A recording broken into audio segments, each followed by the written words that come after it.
अस्सलामुअलैकुम एवरीबॉडी। मैं आज ये नहीं कहूँगी कि मुझे उम्मीद है कि आप अपना बहुत ज़्यादा ख्याल रखोगे, बल्कि मैं आप लोगों से ये एक्सपेक्ट करी हूँ कि इस टाइम के ऊपर आप लोग तैयारी अपनी बहुत अच्छी करे होंगे, और अगर नहीं करें तो परेशान होने की ज़रूरत नहीं। अभी भी हमारे पास 1 महीना है, राउंड अबाउट 1 महीना है, और आज मैं आप लोगों को इस वीडियो में सिलेबस के बारे में हर चीज़ क्लियर कर दूँगी, जिसकी वजह से और आप लोगों को शॉर्टकट्स तो नहीं कह सकते इसको, शॉर्टकट बता दूंगी कि कैसे इस टाइम में।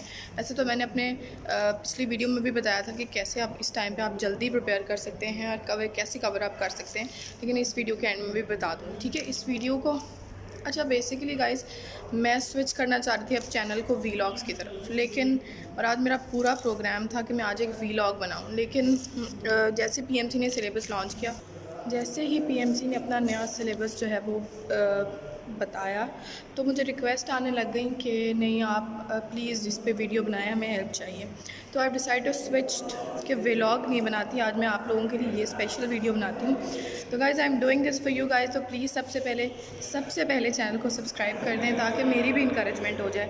पीछे बहुत शोर आ रहा है, मैं रिपीट कर देती हूँ, मैं चाह रही हूँ कि आप प्लीज़ ये स्पेसिफिकली वीडियो में वीलॉग को स्विच करके आप लोगों के लिए बना रही हूँ, तो आप लोग प्लीज़ मेरे चैनल को सब्सक्राइब कर दें सबसे पहले। अच्छा, आगे बढ़ते हैं,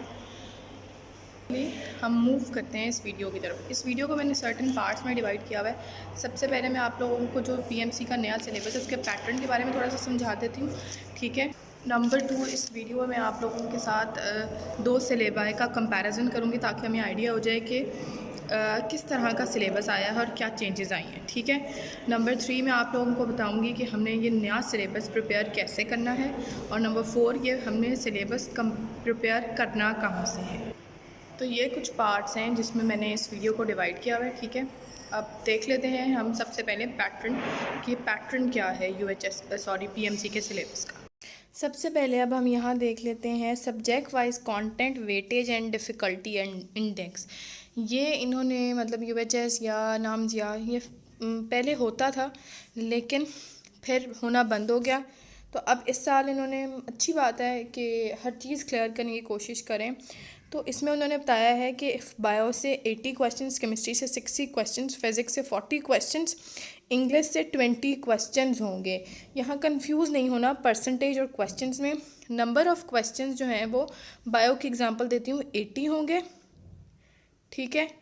और लेकिन जो हमारे पास उसकी परसेंटेज होगी, परसेंटेज जो उसकी होगी वो होगी 40% होगी, ठीक है। ये 100 में से उन्होंने इसकी वेटेज निकाली है। बायो के पेपर में हमारे पास 40% वेटेज है। इसके बाद उन्होंने हमें ना डिफ़िकल्टी इंडेक्स बताया। डिफ़िकल्टी इंडेक्स में उन्होंने बताया है कि 30 क्वेश्चंस हैं वो इजी होंगे। अब इजी से इनका क्या मुराद हुआ कि वो मतलब नॉर्मल बच्चे भी कर सकेंगे, ठीक है। मॉडरेट 50 क्वेश्चन मॉडरेट लेवल पे होंगे, और हार्ड क्वेश्चन सिर्फ और सिर्फ 20 होंगे। ये डिफ़िकल्ट, कॉम्प्लेक्स, कॉन्सेप्चुअल होंगे या न्यूमेरिकल वाइज होंगे, या इस तरह के कॉन्सेप्ट, ऐसे क्वेश्चंस होंगे जो आप डायरेक्टली नहीं आंसर कर सकते, आपको 2-4 कॉन्सेप्ट्स लिंक करने पड़ेंगे। इसके बाद एक लास्ट लाइन लिखी हुई है, बहुत इंपॉर्टेंट है, कि बायो और केमिस्ट्री में हमारे पास वो बता रहे हैं, बायो, केमिस्ट्री और फिज़िक्स में 70% क्वेश्चन जो हैं वो रिकॉल टाइप होंगे और 30% एट अंडरस्टैंडिंग लेवल होंगे। इसका मतलब ये है कि 70% ऐसे क्वेश्चन होंगे जिनको अगर आप याद करने की कोशिश करें, मतलब वो बुक से ऐसे आएंगे कि आप उन्हें रिकॉल करें तो आपको समझ आ जाएगी, और 30% क्वेश्चन ऐसे होंगे जिनको आपके लिए अंडरस्टैंडिंग का लेवल आपको चाहिए होगा। अच्छा, इसके बाद अब हम देख लेते हैं,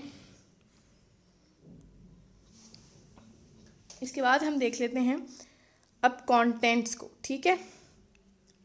टेबल ऑफ कंटेंट्स दिया हुआ है यहाँ पर। बायो के थोड़े कंटेंट्स हमारे पास इंक्रीज़ हुए हैं, यूएचएस के लिहाज से बात करी हूँ, ठीक है। 20 कंटेंट्स हैं। सेल स्ट्रक्चर है, bio energetics, enzymes, biological molecules.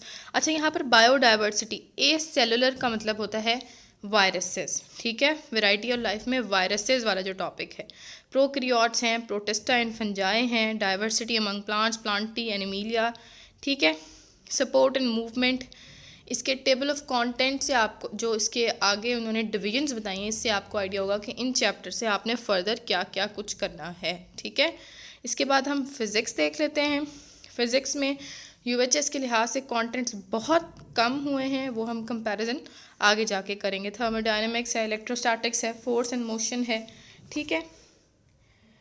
ये आपके पास कौन से कंटेंट्स हैं, फिज़िक्स के आपके पास कंटेंट्स हैं, ठीक है। 13 टोटल नंबर ऑफ हमारे पास 13 टोटल कंटेंट्स हैं, ठीक है जी। उसके बाद हम केमिस्ट्री देख लेते हैं। केमिस्ट्री में हमारे पास, ठीक है, यहाँ पर 19 कंटेंट्स हैं टोटल।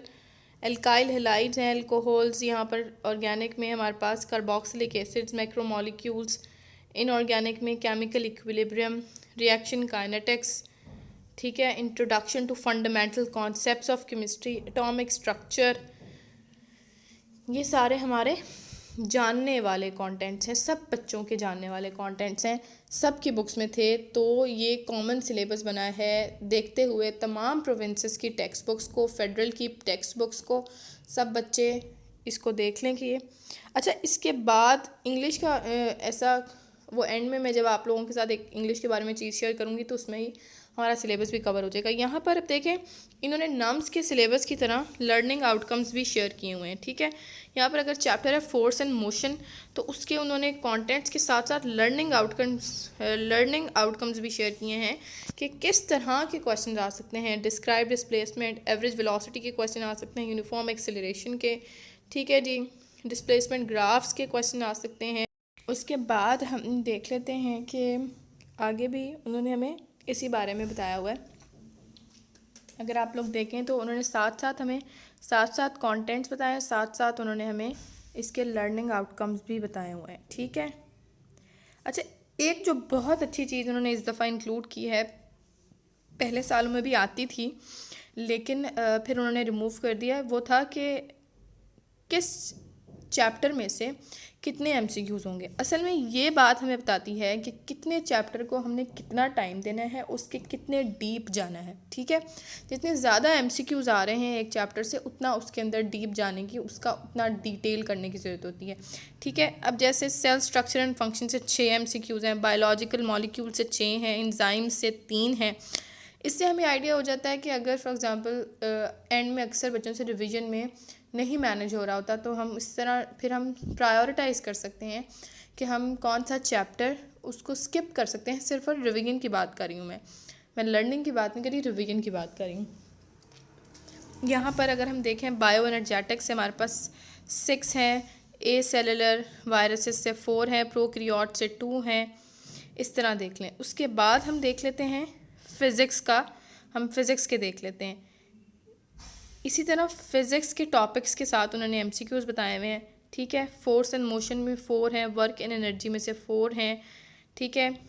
थर्मोडायनेमिक्स में से 2 हैं, और उसके बाद इलेक्ट्रोमैग्नेटिक इंडक्शन में से 4 हैं, मैग्नेटिज्म इलेक्ट्रोमैग्नेटिज्म से 2 हैं, डॉन ऑफ फिज़िक्स से 2 हैं, इलेक्ट्रॉनिक्स से 2 हैं, एटॉमिक स्पेक्ट्रा से सिर्फ 1 एमसीक्यू है, ठीक है। टोटल हमारे पास 40 एमसीक्यूज़ हैं फ़िज़िक्स के, ठीक है जी। ये आप लोग देख लें कि कितने कौन से चैप्टर में से कितने एमसीक्यूज़ आए हुए हैं। उसके बाद हम देख लेते हैं कि हमारे इंग्लिश के क्या हैं। देखिए वोकैबुलरी इस दफ़ा बहुत कम हुई है, ठीक है। टेंसेस में से हमारे पास 4 क्वेश्चन आएंगे, एक मिनट। टेंसेस में से हमारे पास 4 क्वेश्चन आएंगे। स्ट्रक्चर ऑफ सेंटेंस में से हमारे पास 3 क्वेश्चन आएंगे। Correct use of verb agreement से हमारे पास 3 क्वेश्चन हैं। आर्टिकल्स और प्रेपोजिशंस हैं, सिर्फ उनमें से हमारे पास 2 एमसीक्यूज़ हैं।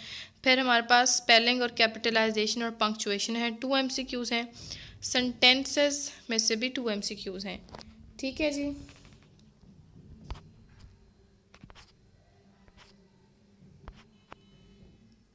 इसके बाद हम देख लेते हैं केमिस्ट्री में, ठीक है।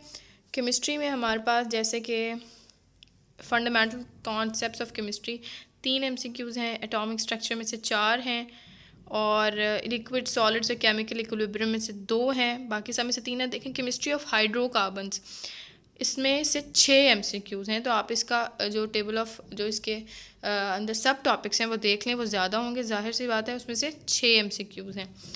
केमिस्ट्री में से मैक्सिमम चैप्टर्स में से 3 एमसीक्यूज़ हैं, ठीक है जी। इसके बाद अब हम देख लेते हैं कि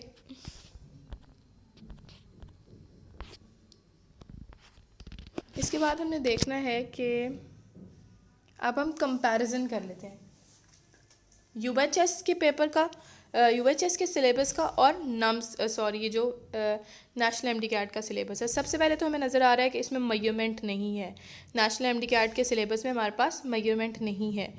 मोशन एंड फोर्स से स्टार्ट हो रहा है, वर्क एंड एनर्जी है, पावर नहीं है, सर्कुलर मोशन है, ऑसिलेशन की नहीं है, वेव्स हैं, लाइट भी नहीं है, थर्मोडायनेमिक्स है, इलेक्ट्रोस्टैटिक्स है, करंट इलेक्ट्रिसिटी है, electromagnetism, electromagnetic induction, deformation of solids भी नहीं है, इलेक्ट्रॉनिक्स आ गया है जी, डॉन ऑफ मॉडर्न फिज़िक्स है, ठीक है जी, न्यूक्लियर फिज़िक्स है और एटॉमिक स्पेक्ट्रा उन्होंने ऐड किया है। ठीक हो गया, ये हमारे पास फिज़िक्स का सिलेबस है। इसमें से ज़्यादातर चैप्टर लाइट, मेजरमेंट और डिफॉर्मेशन ऑफ सॉलिड्स, पावर का टॉपिक, मतलब उन्होंने उस कंटेंट को रिमूव कर दिया है। ठीक है, तो ये हमारा कंपैरिजन हो गया। कंपैरिजन से हमें ये आइडिया हो जाएगा कि कितना कुछ कम कितना कुछ ज़्यादा हुआ है और हम उसको कैसे प्रिपेयर कर सकते हैं। यहाँ पर वही फंडामेंटल कॉन्सेप्ट्स हैं, ठीक है। स्टेट्स ऑफ मैटर नहीं है, एटॉमिक स्ट्रक्चर है, ठीक है। स्टेट्स ऑफ मैटर उन्होंने पहले स्टेट्स ऑफ मैटर एक टॉपिक था, अब स्टेट्स ऑफ मैटर उन्होंने 3 अलग टॉपिक बना दिए, गैसेस, लिक्विड्स और सॉलिड्स के लिहाज से। ठीक है जी, केमिकल इक्विलिब्रियम है, या आप अच्छी तरह कंपेयर कर सकते हैं। देखें यहाँ पर केमिकल इक्विलिब्रियम है, ठीक है, रिएक्शन काइनेटिक्स है, इलेक्ट्रोकेमिस्ट्री भी है, ठीक है। इसके बाद हम ऑर्गेनिक्स में देख लें, ऑर्गेनिक केमिस्ट्री में देख लेते हैं। तो हमारे पास फंडामेंटल प्रिंसिपल्स वाला है, chemistry of hydrocarbons, alkyl halides, alcohols and phenols, aldehydes and ketones, carboxylic acid, amino acid जिसमें नहीं है, मैक्रोमोलिक्यूल्स भी हैं, ठीक है। और इसके बाद इसमें S&P ब्लॉक एलिमेंट्स हैं, ठीक है। उसके आप अंदर जाके आपको पता लगेगा कि इन्होंने पीरियड्स और ग्रुप्स की हेडिंग हटा दी है। ट्रांजिशन एलिमेंट्स भी हमारे पास हैं और हमारे पास कंपाउंड्स ऑफ नाइट्रोजन और सल्फ़र नहीं है, ठीक है। ये थोड़ा हम कहते हैं टेढ़ा मेढ़ा कर दिया उन्होंने। तकरीबन केमिस्ट्री का सिलेबस सेम ही है, सिर्फ अमाइनो एसिड्स रिमूव कर दिए और इन्वायरमेंटल केमिस्ट्री भी नहीं है इसमें। ठीक हो गया, ठीक है। ये मैं आपको नेशनल एमडी कैट के सिलेबस के बारे में बता रही हूँ। जो क्लियर स्क्रीन आ रही है जिसके पीछे आपको यूएचएस का लोगो नहीं नज़र आ रहा, वो हमारे पास नेशनल एमडी कैट का सिलेबस है। इसके बाद हम देख लेते हैं बायो में सेल है, ठीक है, बायोलॉजिकल मॉलिक्यूल्स भी हैं, एंजाइम्स भी हैं। पिछली दफ़ा यूएचएस के 2020 सिलेबस में एंजाइम्स नहीं थे, ठीक है। बायो एनर्जेटिक्स है, यहाँ पर हमारे पास सेल डिवीजन भी नहीं है नेशनल एमडी कैट में। इसके बाद हमारे पास गैसियस एक्सचेंज, न्यूट्रिशन और ट्रांसपोर्ट, ये इन्होंने एक ही चैप्टर बना दिया, ठीक है जी। ट्रांसपोर्ट, गैसियस ट्रांसपोर्ट इन्होंने एक चैप्टर बना दिया। इम्यूनिटी इन्होंने इम्यूनिटी नहीं रखा हुआ। सपोर्ट एंड मूवमेंट है जो कि उसमें नहीं था, ठीक है। रिप्रोडक्शन है, कोऑर्डिनेशन एंड कंट्रोल है हमारे पास। ग्रोथ एंड डेवलपमेंट आ गया है, इसमें नया टॉपिक है, ठीक है। वेरिएशन एंड जेनेटिक्स, जिसको हमने इनहेरिटेंस का नाम दिया हुआ है, ठीक हो गया। वो उन्होंने साथ में स्लैश डाल के क्लियर भी किया हुआ है। उसके बाद एवोल्यूशन है, मैन एज एनवायरनमेंट, जो पहले 2019 के सिलेबस में था या मोस्ट प्रॉब्ली 2018 के सिलेबस में था, वो अब इन्होंने दोबारा इंक्लूड कर दिया। बायोटेक्नोलॉजी है इसमें, ठीक है जी। तो अब बात कर लेते हैं कि ये सिलेबस हमने कहाँ से प्रिपेयर करना है, ठीक है। हमेशा हर वीडियो में कहती हूँ बुक्स वही यूज़ करनी है जो एफएससी में आप लोग यूज़ करते आए, ठीक है। अब हो सकता है कुछ ऐसे टॉपिक्स हों, वैसे तो ये कॉमन सिलेबस है। कॉमन सिलेबस का मतलब है कि जो तमाम प्रोविंसेस के बुक्स में हो, ठीक है। अगर आप लोगों को लगता है इसमें कोई टॉपिक के अंदर कोई सब टॉपिक ऐसा है जो आपकी बुक में नहीं है, तो वो आपने कहाँ से प्रिपेयर करना। उस टॉपिक के लिए थोड़ा सा ओवरव्यू लेने के लिए आप किसी और बुक को कंसल्ट कर सकते हैं, लेकिन मैं फिर भी कहूँगी कि ये टॉपिक आपकी बुक में है और ये टॉपिक्स आपकी बुक के होराइजन से बाहर नहीं है, क्योंकि ये कॉमन टॉपिक्स हैं, ठीक हो गया। कुछ चीज़ों की एडिशन हो सकती है आपके जो पहले नहीं थी। यूएचएस जैसे शॉर्ट सिलेबस था, कॉमन सिलेबस में थोड़ा सा बढ़ा के दिया जा सकता है, लेकिन ये हमारी पंजाब टेक्स्ट बुक जितनी भी हमारे बोर्ड्स हैं, प्रोविंशियल बोर्ड्स हैं, इन सब के बुक्स में ये टॉपिक्स मौजूद होंगे। तो आपने अपने प्रोविंस की बुक यूज़ करनी है, अपने प्रोविंस की बुक यूज़ करनी है। फेडरल वगैरह नम्स, मुझसे बहुत सारे बच्चे कह रहे हैं कि नम्स कंडक्ट करा रहा है तो क्या हम फेडरल की बुक्स यूज़ करें, तो मैं उनको भी कह रही हूँ कि अपनी प्रोविंशियल बुक्स जहाँ से FSC पढ़ी है वहीं से आपने ये प्रिपेयर करना है, ठीक है। फर्दरमोर गाइस, आप लोग इस वीडियो के नीचे आप लोगों ने देख लिया होगा अपने नोट्स के बारे में बात करते हुए। अब जो कॉमन सिलेबस है उसके तमाम टॉपिक्स नोट्स में मौजूद हैं। अब पहले मैं सिर्फ पंजाब के बच्चों को ये नोट्स प्रोवाइड करी थी, लेकिन अब तमाम प्रोविंसेस के बच्चे ये नोट्स ले सकते हैं। Guys, these are very very helpful for revision, ठीक है। इनमें कॉन्सेप्ट्स बहुत अच्छे से लिखे हुए हैं, इनको बहुत जल्दी याद कर सकते हैं, बहुत नीट बने हुए हैं, बहुत कॉम्प्रिहेंसिव हैं, असेंशियल MCQs हैं, पास पेपर्स के MCQs हैं। मैं नम्स का पेपर देख रही थी, उसमें बहुत सारे MCQs ऐसे थे जो लिटरली मेरे नोट्स में लिखे हुए थे, ठीक है। At this point of time you can make very good use of these notes, ठीक है। आप लोगों को नोट्स की सारी डिटेल्स मैं डिस्क्रिप्शन में लिख दूँगी कि कैसे मिलेंगे, कहाँ से मिलेंगे, क्या प्राइस वगैरह है, हर चीज़। और सबसे पहली बात कि ये PDF में, ठीक है, क्योंकि मेरे लिए दूसरे शहरों में हार्ड कॉपीज़ प्रोवाइड करना बहुत एक्सपेंसिव पड़ रहा था और बहुत मुश्किल हो रहा था। तो गाइज़, इस टाइम पर बेस्ट तैयारी का ऑप्शन आपके पास अपनी प्रोविंस की बुक्स और ये नोट्स हो सकते हैं। अगर आप लोगों के पास नोट्स हैं, वेल एंड गुड। अगर दूसरे प्रोविंसेस वाले बच्चों के पास इतने अच्छे कॉम्प्रिहेंसिव नोट्स नहीं बने हुए तो लाजमी ये वाले नोट्स ले लें। ये नोट्स मैंने खुद बनाए हैं पर्सनली, और स्टैंडर्ड्स देखे हैं कि यार ऐसे नोट्स होने चाहिए जिनको पढ़ के मेडिकल कॉलेज में पहुंच ही जाएं। हर 2 मिनट के बाद मुझे वीडियो रोकनी पड़ती है क्योंकि कोई ना कोई आ जाता है और बहुत ऑकवर्ड लगता है, लेकिन I am trying my level best कि ये वीडियो मैं कॉलेज में बना के ही अपलोड कर दूँ ताकि जल्दी से जल्दी आप लोगों तक पहुँच सके। Thank you so very much for watching. अगर कोई क्यूरी है तो कॉमेंट्स में पूछ सकते हैं।